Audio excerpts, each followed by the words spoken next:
everybody. Welcome down to the third base side here at McKeon Park for today's Dugout Show, joined alongside Coach Johnny Davis. Johnny, the guys took a loss last night to Cotuit, 16-9. Bit of a rough one, but how would you say that allows for the winning streak now done? How would you say it allows for the guys to move on?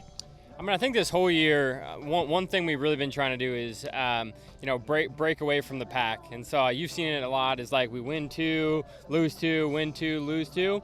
And as we get towards the end of the season, it's like, how can we start to take this momentum and actually, transition into something meaningful? So, we just won 3 and we dropped 1, but hopefully, we win tonight, grab a win tomorrow night out in Brewster. We can really start to, keep that forward momentum going.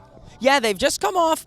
The loss ends a 3-game losing streak, but there was a lot of positives from that 3-game winning streak, including and all the way into last night where there were 6 runs put on in the 9th. So despite a bit of a bigger loss, how do you guys take away positives from last night?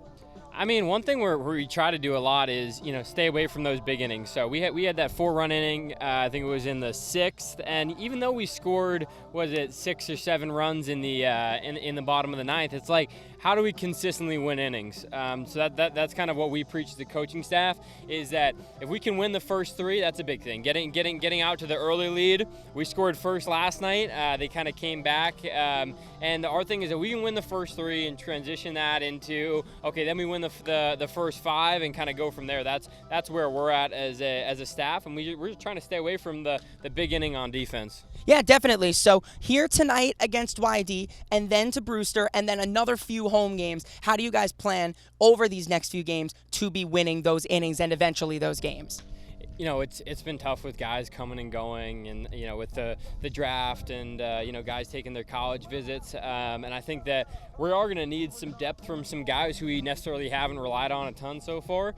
So it should be a good test for them. I mean, this is why they're here. They're here to be tested at the highest level possible of college athletics. Summer collegiate athletics. So I would be excited if I was a lot of these kids. You may have only seen limited innings, but now moving forward, we may need you to step up in a role that you're not used to even at school. So it's an exciting time for those guys. Exciting time here in Hyannis as well as we move forward onto tonight's game.